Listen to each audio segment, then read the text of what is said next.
Great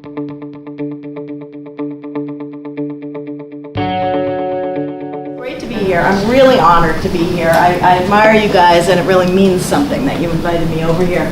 So I'm here to talk about something that, clearly speaks to my original research interests way back when I was a doctoral student. But I started doing this study about, like 9 years ago now, as a parent, because I saw the way that our local school was being funded. I saw the role of philanthropy in our local school, and I started asking questions about its sustainability as a public policy tool. And it's taken me in a lot of different directions. It's got a couple of doctoral students through several publications, so we're real happy about that. It's certainly got legs. It's a big, meaty topic. There's tons of interesting questions out there. If we haven't already had this conversation at breakfast or elsewhere, I really do encourage any doctoral students who are interested either in natural resources management or in public schools to come and have a conversation with me, because I can steer you towards the other people who are doing work in this area, and we can create our tribes here. So this is what we're going to talk about. Incidentally, that's my daughter and my husband in the back. This is my daughter's favorite hike, Wolf Cave Trail in McCormick's Creek State Park. But what I want to bring your attention to is that bench would not be there without a donor. So that's why I took tiny little pictures of them and a big picture of the bench, which they tease me about a lot, right? Because that was the whole theme of this, okay? And the reason I think this is a great question to research is because we spend a lot of time talking about how governments fund nonprofits. And we spend a lot less time talking about the possibility that nonprofits are actually funding governments too, okay? So we know that that governments can create, right? They have the legislative power to create nonprofit organizations. We know that additional funding happens through other mechanisms we're very familiar with, such as grants. But we also know that the government can actually withdraw from the nonprofit space, or the public space, pardon me. They can withdraw from the public space, leaving an opportunity for nonprofits to step in. In fact, that was a foundation of the Reagan policy back a generation ago, okay? But what people, I think, tend to forget is that public policy was written for this.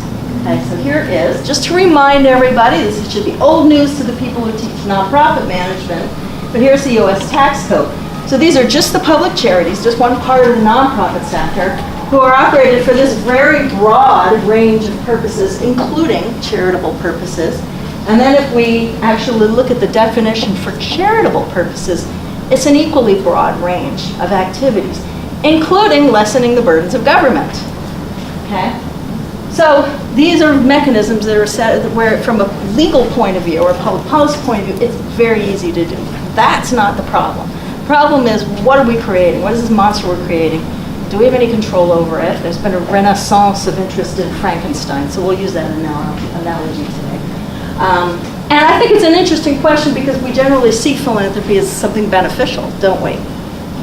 Who's going to argue with that, right? Cute little kids selling wrapping paper. Who's going to argue with that? But I think we do have to ask ourselves some questions about outcomes. Okay, so now, what do we know is happening out there? Well, we know we're in what some people have described as a fiscal ice age.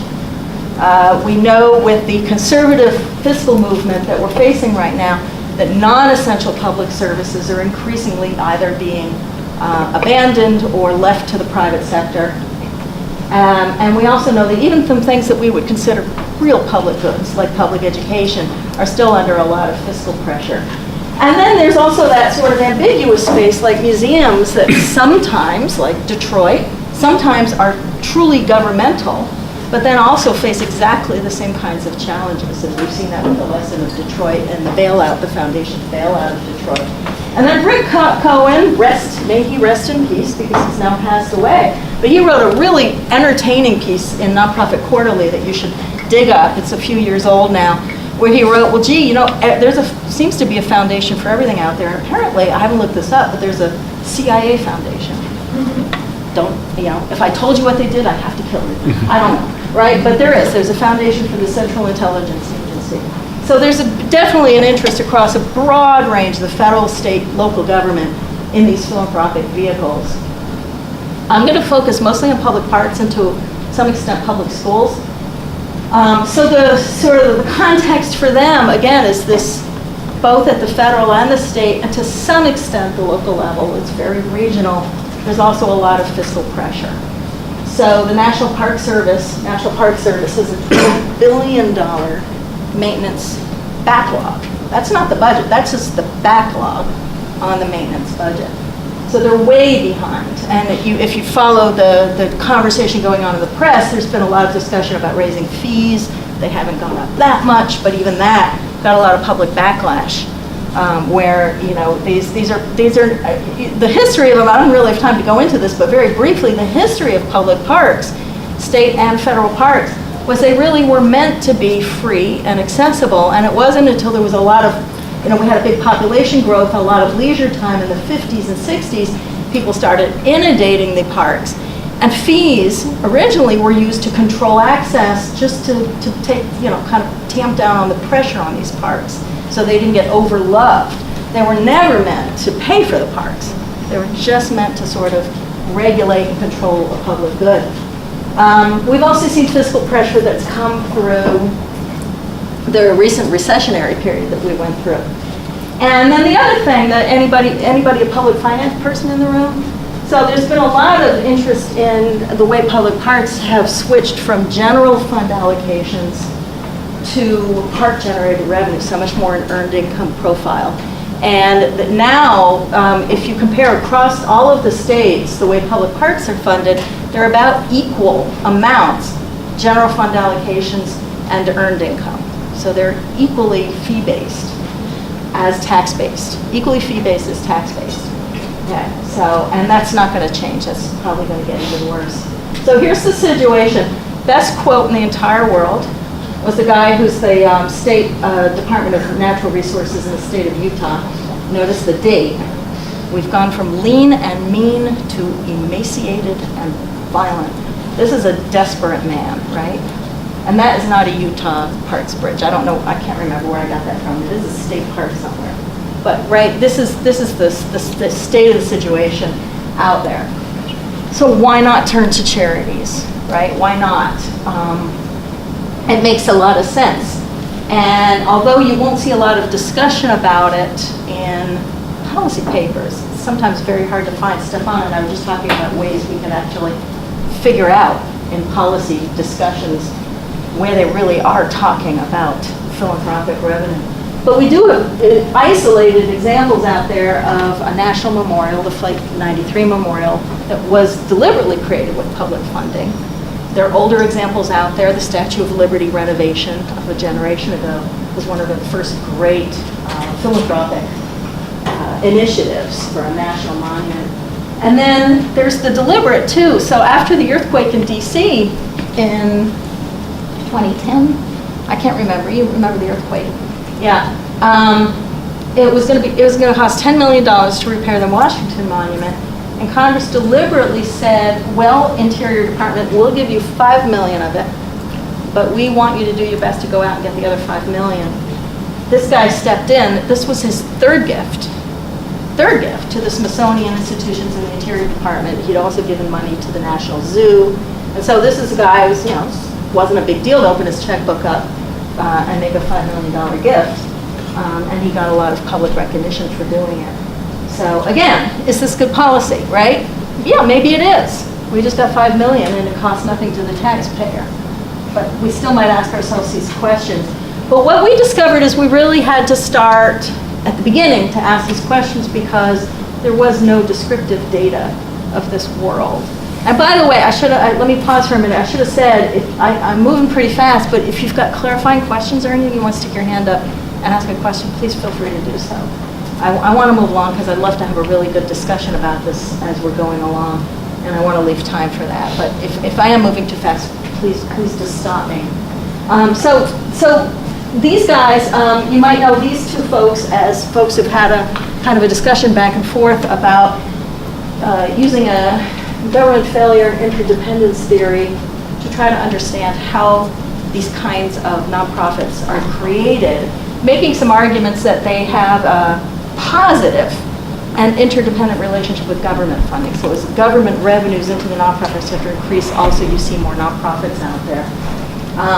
But you've also seen some other people using mostly co-production frameworks argue that they're so prevalent out there, co-productive activity of one kind or another, both through individual volunteers and also through institutionalized volunteerism and institutionalized nonprofits, that maybe we should be looking at maybe bigger questions about their role in the public sphere. And right, just a few people paying attention to the outcomes questions. Most of these, especially these questions, are origins questions. Some of these are behavioral questions, much less attention to the outcomes questions. And when I was trying to puzzle my way through this, I realized that our theories, the theories that we use to explain this behavior, and I use them too, and I'm starting to think, well, gee, maybe I'm using them wrong because most of them are origins theories. To some extent behavior theories, but we don't have a lot of help from our foundational nonprofit theories and theories of nonprofit government relations. We don't have a lot of help from these theories when it comes to outcomes and results. And so that is a bit of a problem for us. I'm going to focus mostly on how three failures theory might explain this world. But I do think that there's some opportunities to look at this through other lenses, and we're trying some of these. We've focused, for instance, on co-production theory. And so kind of our big argument here, and this may be wrong, we're still playing with this. Daniel hasn't even seen this yet. This is for a paper that I'm proposing that he and I work on together. But our big argument is that we are focusing more on these origin stories and these causes than we are on outcomes. And we're focusing maybe more on demand arguments than supply side arguments. And the supply side arguments then point us towards questions about whether these are sufficient and reliable and valid ways of paying for public services over time, okay? And if we are, then the big issue is, are we ignoring some of the distributional consequences here? What does this mean for social equity? What does this mean for distributional justice? Okay, so again, devil's advocate in me, this is the way I was raised, says, well, come on, Beth, right? Public parks, if people are going to pay for it philanthropically, maybe they're good things. And so who knows what this is? Over here? Millennium Park in Chicago, right? It's got more bling in it, right? All that bling in there was paid for through philanthropy.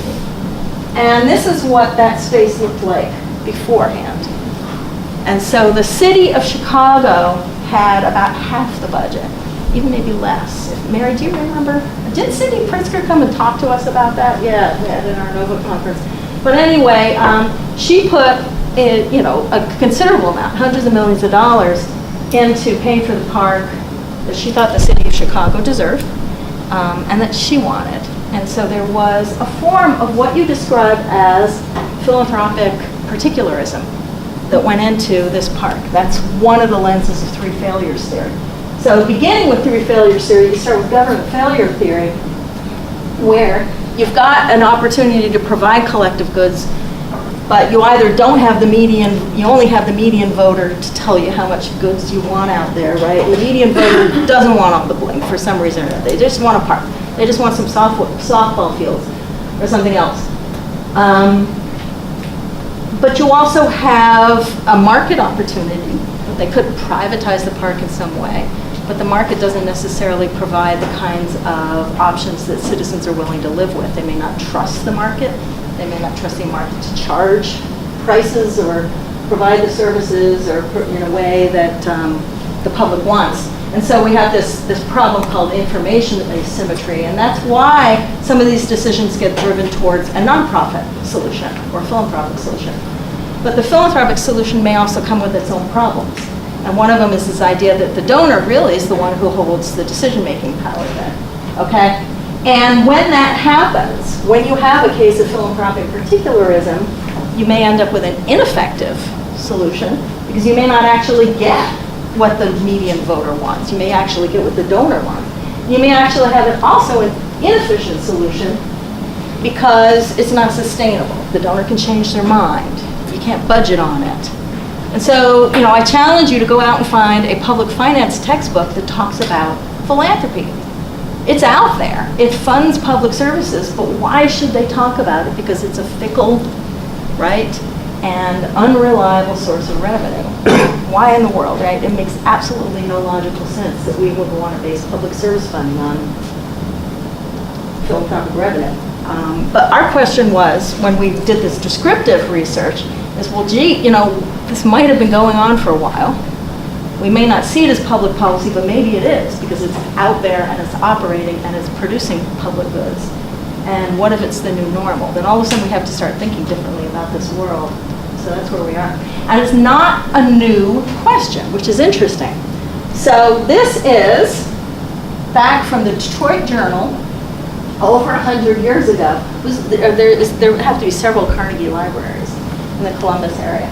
What people don't know, when people remember, he was a progressive philanthropist. He really wanted to improve social conditions for the working person by having public libraries, free public libraries, accessible public libraries.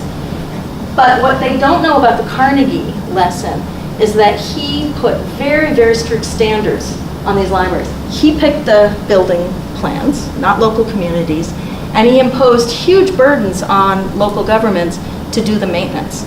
And so it was a very complicated sort of transaction where he basically said, I will give you your marble palace for the people, but you guys are going to have to tax on it. You guys are going to have to pay for it. So here you see Carnegie here, and there's Carnegie with the money, right? There's the Library Commission, and here's the poor, overburdened city government and the citizens of this government who are actually going to have to pay for this over time. So we've been having this conversation a long time. Okay. Yes? And not only that, but because of the charitable tax deduction, it reduces government revenues that can be used for other places. Indeed. Yeah. And so you see all kinds of ways since then where governments have encouraged more of this to happen over time. You bet. Actually, when I write a check to the university, I get a tax credit and a federal tax deduction. I get a state tax credit. Do you guys do that too when you write a check to your public institution? In Indiana, we do. So they really want us to put philanthropy into public services. Okay, so the way we've tried to frame this research and put some arms around it, some parameters around it, is to try to just focus on what people consider to be public goods on public property, because otherwise it just gets complicated. Okay. The other thing we've been trying to do is focus on place-based services, because that way we can look at consumer behavior and taxpayer behavior and community behavior in a way that's just a little bit maybe more deterministic, more predictive, with a little more predictive power. Okay. And like I said, I was going to pitch this to doctoral students as like lots and lots of space to play in. So we've had that conversation already this morning, and I hope we have more. We started out looking at schools, and one of the things we found doing some fixed effects panel data analysis was that they're growing, first of all, growing at a faster rate than the nonprofit sector is overall. So these are school supporting charities, public school foundations, K-12 public school foundations, PTOs, parent-teacher organizations, booster clubs. When my daughter played soccer, I wrote a big check to the booster club. And that paid for her uniform, and that paid for the coach, and it was not a public sports experience. It was very much a private philanthropy focused sports experience. And then I sold hot dogs under a tent, right during halftime. They are not having an overall big impact on school funding overall. We're sometimes talking about pennies to the dollar, but it's highly variable. So, for instance, you might be raising, based on the average $10,000 or so in per pupil expenditures that it costs to educate a K-12 pupil. You see ranges that vary considerably. Who lives in Omaha? Warren Buffett. Warren Buffett. So if you have a child in the public school system in Omaha, Warren Buffett is subsidizing, to a great extent actually, subsidizing your child's education. Okay. And we even have stories that we've discovered of school teachers in classrooms that are side by side in the same school district, in the same school, where one of them goes out and does crowdfunding and, you know, gets on those donor lists for school supplies, and their pupils are having a different experience than the pupils are in the classroom right next door. That's how variable this world is. Yeah? May I make a clarification on your third bullet point there? Please. It's technically true at one level in terms of money, but not, this is a made-up number, but it's very accurate. $9,990 of that per pupil is spent on things that are mandated, required by the state. In other words, the school board and the school district cannot cut that. And very little goes to the things like your soccer program or any sports programs or theater program or band program, because those are not mandated by the state. So while you say it doesn't have a big overall impact on school services, it has an enormous one without the private funding. Many school districts would not offer any extra. Your assumption is that this funding isn't being used for is only being used for non-essential purposes, and we don't know that. Sometimes that's true, but sometimes it's not. Well, I would argue as to what's a non-essential service. Yeah. But I'm not talking about state mandate services. The district has no choice but to spend on that. With respect to sports, extracurriculars, those can be eliminated. Yeah, we don't know yet where this money gets spent. Most of it is going to public education foundations who have a little more freedom to be giving instructional grants. I was focusing on your booster. Some of it is going to booster clubs, some of it is going to PTOs, but even school supplies, right? You and I could have an interesting discussion, couldn't we, about what's essential and what's not essential here. Yeah, but it's point taken though. Thank you. And let me see, the other thing, of course, is that we know this is a permanent and a growing phenomenon out there. If you're interested in this, look up a nice study. It just came out this year by a scholar in Russia named Suslova, who looked at some of the stuff that Lori Perlberg and Sheldon Jen did in the US. And the reason this is important is because there's another way of looking at this whole framework, and that is that the argument is not, coming back to sort of our central question, which is, are there social equity issues here? Which is what I'm arguing, based on this variation across school districts. They say, well, this is just a demand heterogeneity world. This is just some taxpayers in some communities saying, we're willing to fund this, we're willing to pay for it. Other taxpayers in other communities saying, no, we're not. All other things being equal, then this is really just based on a parent's ability to pay. And what they found is the creation rates, or the probability that there are going to be these school-funded charity, public education charities in these communities, does seem to be based on Salomon's original argument, which is that diverse communities create more demand for different kinds of nonprofits, and therefore we do have this positive relationship between government services and nonprofit services, because these are just communities that are willing to invest in this particular service. The government's willing to do it, and the nonprofits are willing to do it. Where that argument falls apart is that the wealthy communities are not only creating more of these charities, they're creating richer public school charities, much richer public school charities. So then you get into the social equity concerns, right? So demand across communities may decide whether there's going to be a charity, a public school charity, or a booster club, or a PTO, but the wealth of that charity depends on community wealth, and that's where you start to see the real differences. And so it actually does become a government failure argument in the end. And Salomon has said, well, gee, I don't know, maybe government failure is dead, and I think I should put a Monty Python slide up here that says I'm not dead yet, because I think that's still going on. So we tried testing some of this stuff in the parks framework as well. And okay, so first question is, where are they and how many are there out there? There are a lot. The state parks, probably closer to half. They're very, very hard to find. We did sort of the Gromberg et al. Approach to finding these, which means you can't just rely on registered and filing charities. You have to really look hard for them. And so I don't think we found them all. They're probably more than half. But the national parks, very close to all national parks, monuments, battlefields, historic sites, all the national parks and sites out there, have some sort of Friends of the Park, some sort of Friends of the Park out there, okay?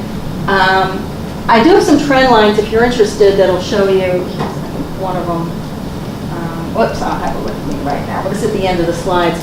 They show the rate of creation and recessionary periods, but there's no statistical analysis attached to it. It's just sort of a graphic.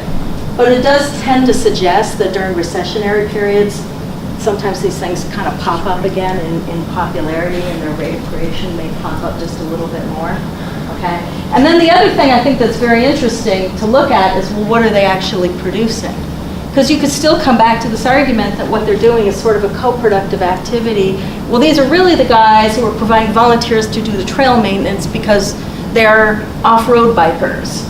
And so it's a co-productive activity where they're just doing something that benefits themselves.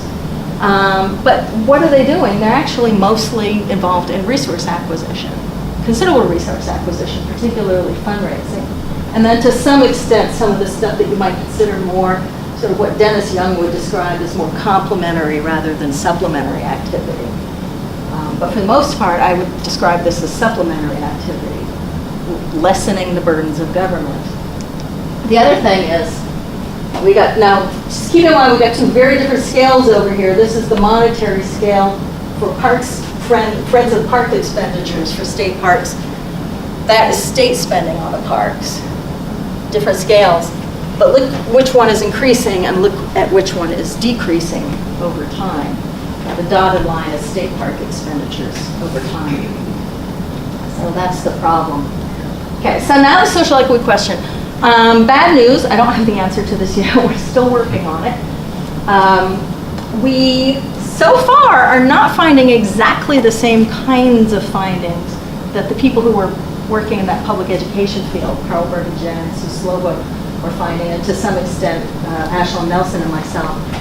But one of the reasons we think that may be, and this is a guy who is actually a parks expert, and they've been concerned about this for a while, Resources for the Future and those organizations have been concerned about these sort of things. And one of the things they have argued is that parks are kind of unusual in that they have a distinct, sort of a unique relationship with underrepresented minorities, where underrepresented minorities have often not felt welcome in parks, and this goes on to this very day. You'll hear stories about, you know, family of people who of color drive up to a park entrance and they get grilled more, asked for their ID more than a family that is not of color. So this happens, and so that might suggest that it'd be harder to test some of our hypotheses because parks users who represent underrepresented minorities may not even be wanting to go to the parks as much as people of majority race or ethnicity or class does. And parks, particularly federal parks, not as much state parks, but federal parks, national parks, have had traditionally sort of an elitist history. You know, sort of the creation of the original national park sites was sort of playgrounds for the wealthy kind of sort of history attached to many of them. Roosevelt and his friends and that sort of thing. So maybe that makes it a little bit harder for us to figure out these questions about who wants access to parks, who's willing to pay for access to parks, and whether or not the public is willing to do it or not. I think I've already argued that. Yeah, I already argued that one. Okay. So this is what we're finding so far. We're finding that there definitely seems to be an association between parks charities and wealthy parks charities and a certain kind of parks profile, and it tends to be a younger part and a part that is dependent more on earned income. So this may possibly, I don't know yet because I haven't done this part of the research yet, it may possibly be something that's related to the way these parks were created, why they were created, and the sort of the business model they were created under. Okay? There doesn't seem to be, this is sort of Salomon's argument, that is you're just spending more on public parks, more visitorship, and so that's where the charities are going to be active too. But we're actually not finding that so far.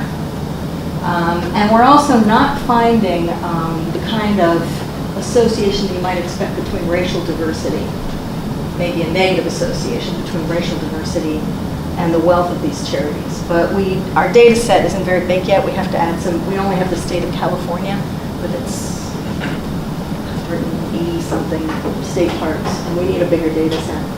Okay, so little bit, I think our argument right now is that maybe there's sort of the same pattern of behavior out there, but maybe there isn't, based on the history of parks, based on where they've come from.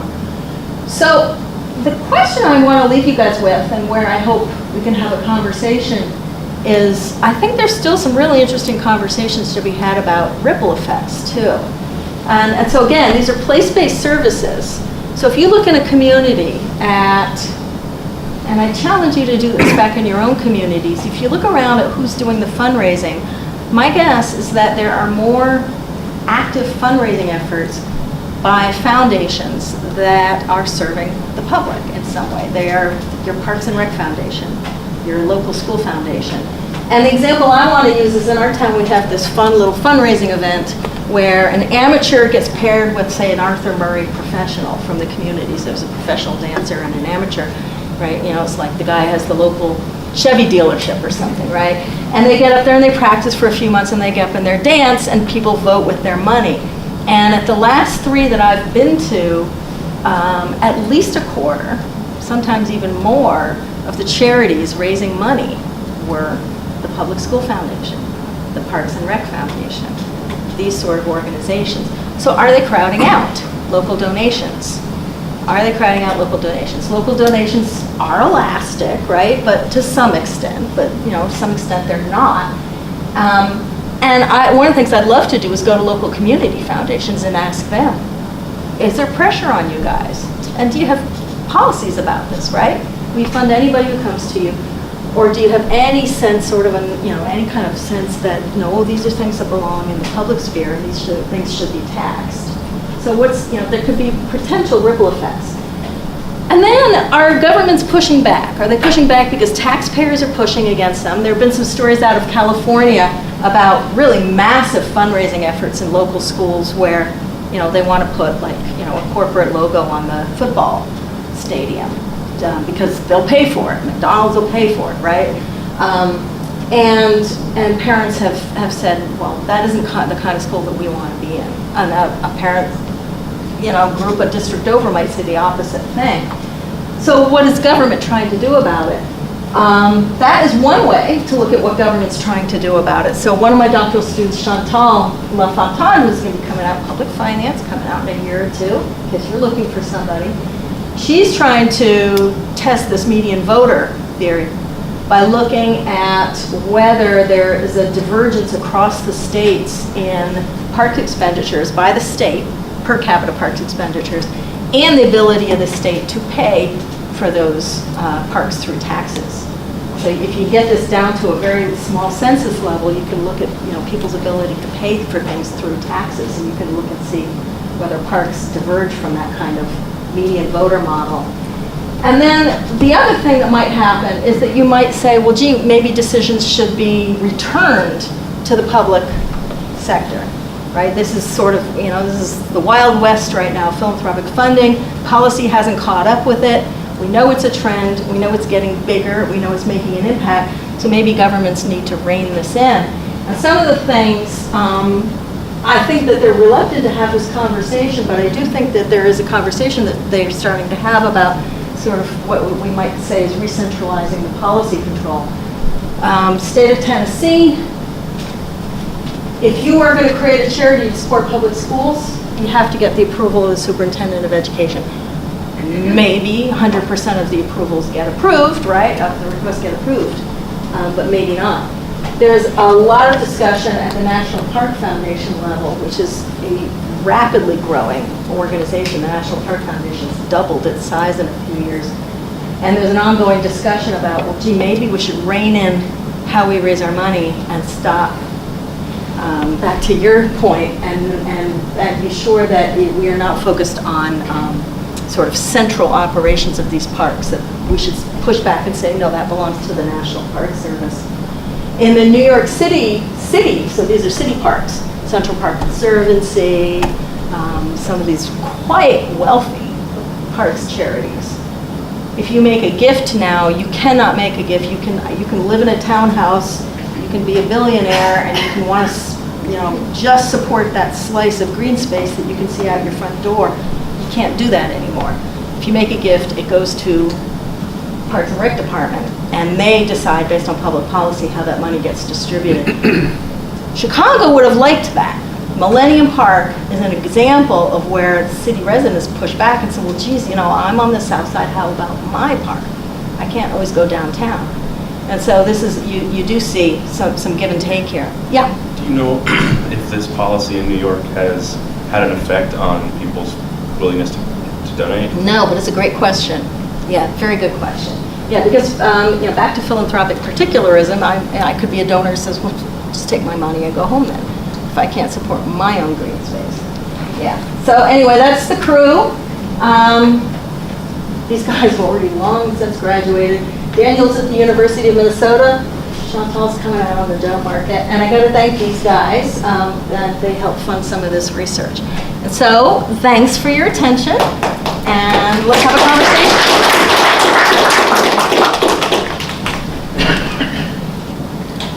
Mary? Some more, I think, clarification questions, or sort of asking you to share a little bit about your thoughts about philanthropy. You're kind of painting it as coming from individuals.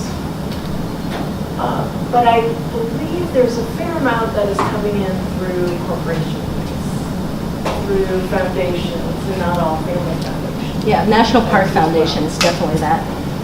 But foundation to foundation. Uh-huh. And so does that change in any way how you think about these equity arguments? I think they do. Is it important to differentiate the source of these philanthropic dollars? Mm-hmm. Yeah, I think they do. I think that there's but I think the solutions may be the same, right? Governments have to decide, is this good public policy? There's conversations going on right now about whether we should be branding parks because of the willingness of corporations to do just that, right? Yeah.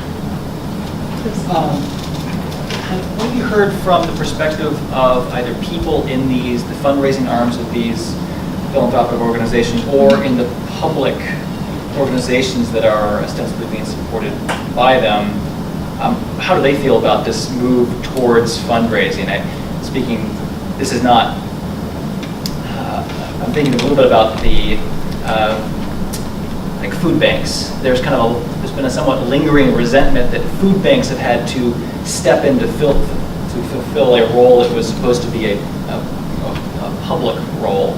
So I'm wondering how other public sector, public service employees are kind of viewed this. Well, that's a whole other conversation, but I'll tell you one thing. There are best practices in the nonprofit sector that are discussed a lot, the things nonprofits should be doing. And a few years ago, advocacy was not on that list, and it is now. And a lot of these discussions, the independent sector principles for good governance and ethical practice, those. And so I think there's a recognition generally that if you are providing a long-standing service that is picking up, some sort of gap in public policy, then you should also be involved in the advocacy, part of the discussion. And I think food banks are a great example, since their living wages can really help with food security. I saw another hand over here. Yeah, please. I used to work in the foundation, so this was a very interesting presentation, so thank you. I have two questions. One, for the education, did you include like a funding or some kind of expenditure for for example, charter schools funded by foundations? And I think that figure would be relatively high. I'm not sure if it was included in the $1 billion figure you mentioned.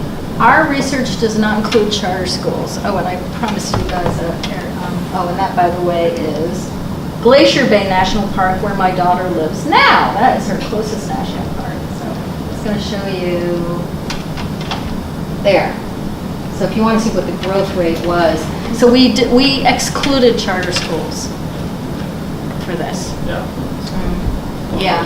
Second, you talked somewhat about the permanency, and I want to hear how you define, because looking at the national figure may obscure what may be happening at the local levels. And again, let's say charter school, if a foundation commits for 5 years, then falls out 5 years after, that's going to be a disaster for a community. But at the national level, there will be another foundation funding in different state, different community. And so at the very aggregate level, it may look as if things are permanent. I'm sorry, so, and the question is? How you define the permanency?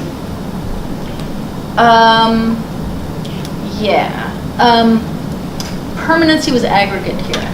Yeah, but this is as much a problem with, when you're looking at just expenditures, revenues and expenditures, as we are here on the lower scale, you have to look just at registered charities or filing charities, because they're the only ones who are filing. Sometimes they pop in and out based on the amount of money they raised, to their ability to file that year. So permanency is a tough one. That's a really tough one. It's the public data for charities is a little rough, and it's hard to know. But I can tell you, there's so much inertia out there. It wasn't even until just a few years ago, you know this already if you're in foundations, that a non-operating charity could actually have its tax exemption revoked just based on the fact that it was existing on paper but not operating.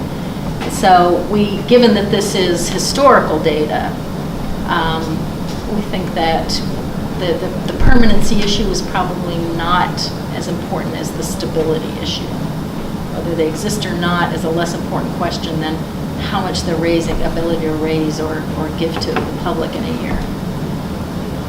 I'm not sure I answered the question though. Okay, well we can talk after if you'd like to.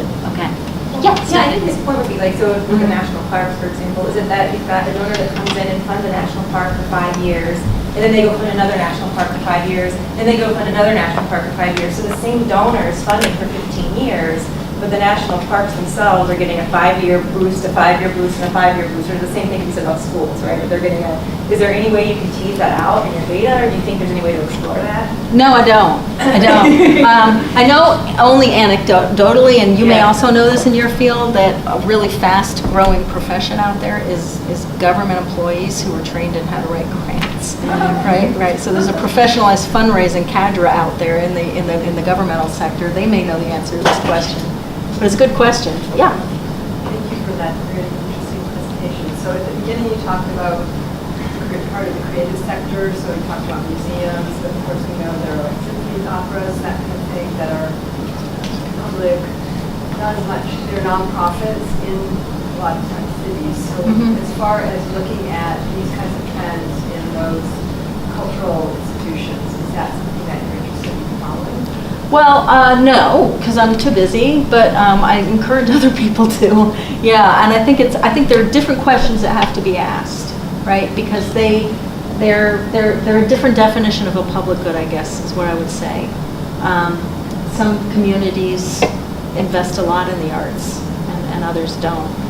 And I think the donor behavior is going to be real different, right?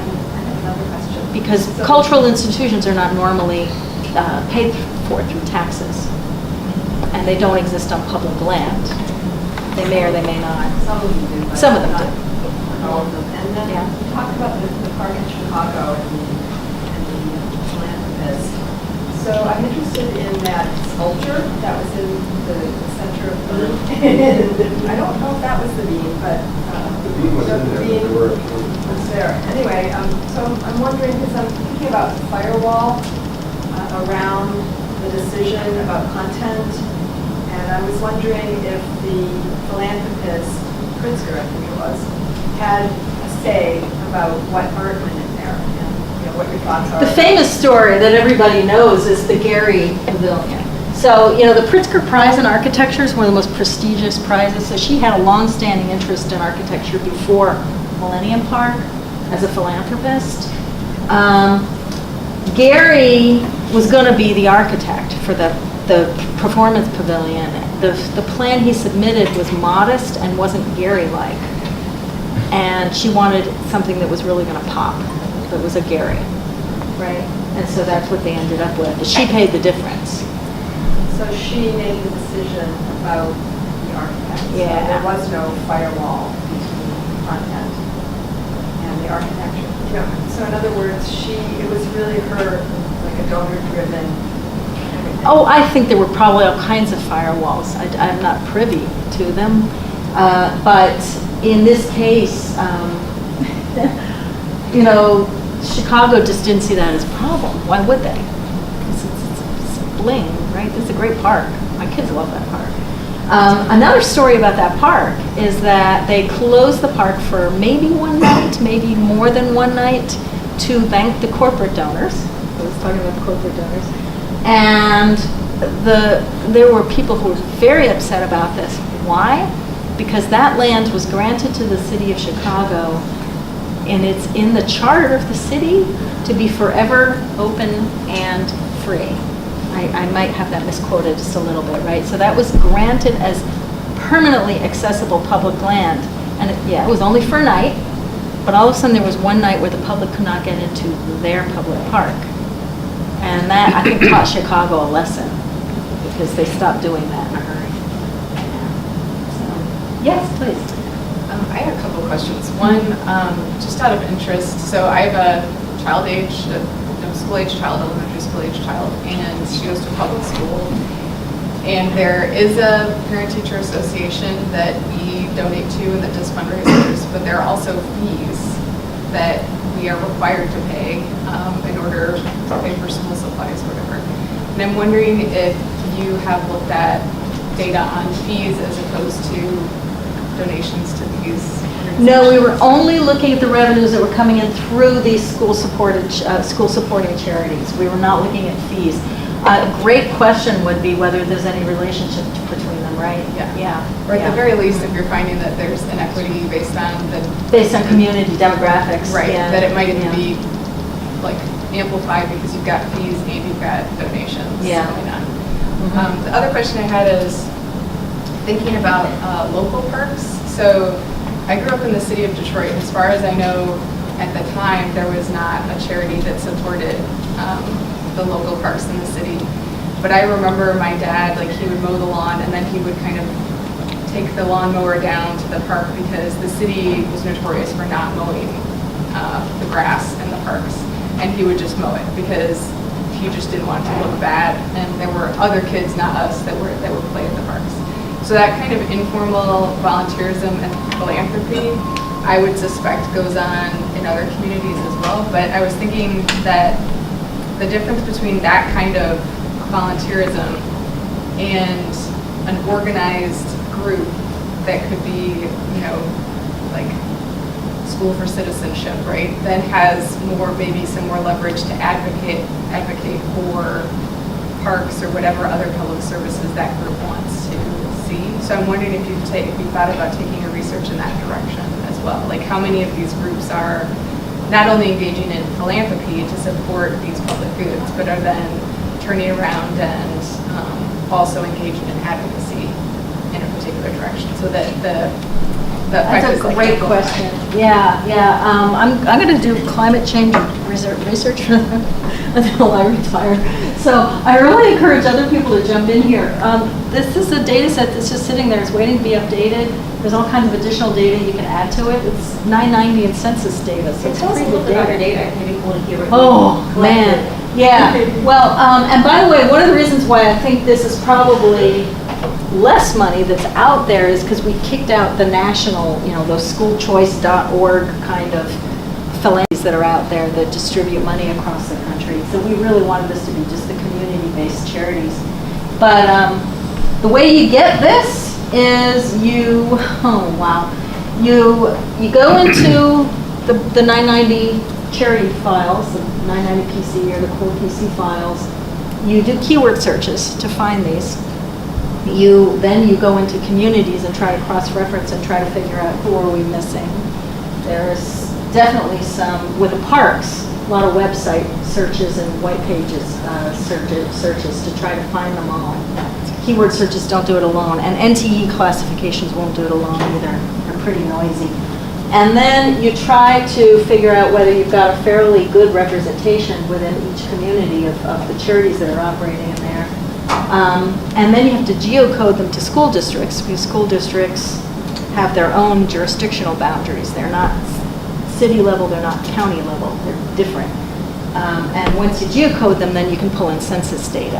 And then you create community profiles based on census data that you can compare to So the you're revenues. geocoding to the school they're supporting. To the school Even if district. they're located, so I may be located somewhere else. So my address on my 990 may be up in northern Ohio, but I'm supporting a school in Columbus, so. We I'm- worry more about that with the parks charities, Yeah, right? yeah, Because, yeah. I could have created this, my Friends of the Park thing, and Yeah. I'm sitting down at Bloomington, but my favorite is McCormick Creek Sure, State there you Park, go, yeah, Right? yeah. But with these, we Yeah. think won't that worry as they're much. probably mostly sitting in those Yeah, districts. but it isn't, I mean, which is the right address? I don't know what's the right address. Is it better to get your address in Bloomington or your one at McCormick's Creek? Like, I don't know which one is what is the better one? What do you use in that case for the national park, for the park? Well, the other thing that's really hard is who the consumers of this service are. For state parks, we had to make some phone calls and say, well, where's your Yeah. daily visitorship come from? Yeah.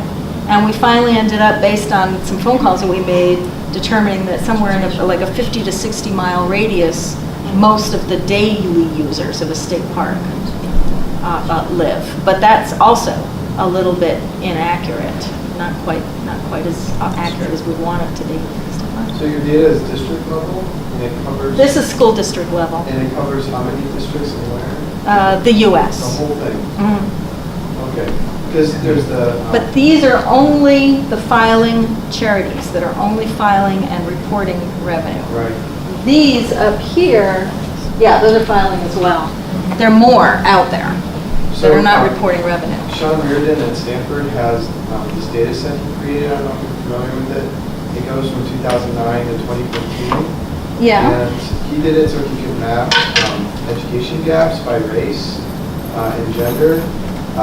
But he also aggregated to the district level like hundreds of variables from the community surveys and the census surveys and such.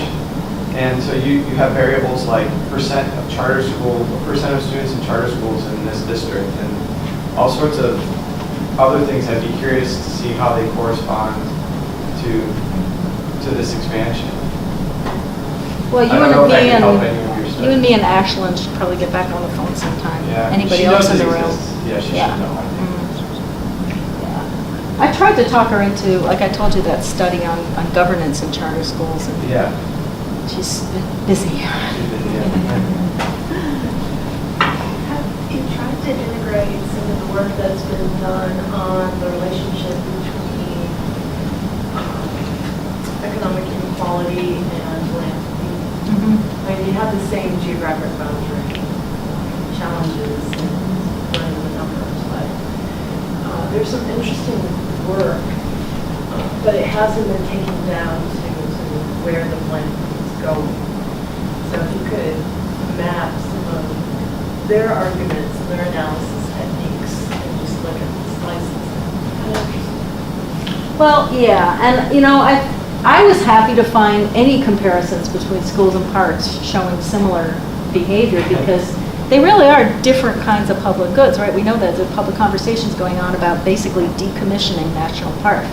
So there is definitely a permanent commitment by our government that people need access to a public education, however it's paid for, right?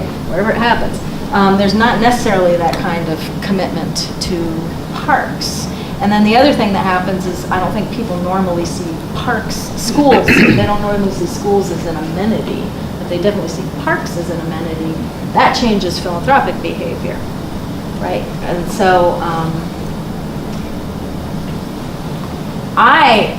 the only other comparable I've seen out there, and I think it's a problematic one, I don't think museums are good, because they're more models that are privatized models than there are public models, so it's a tough one.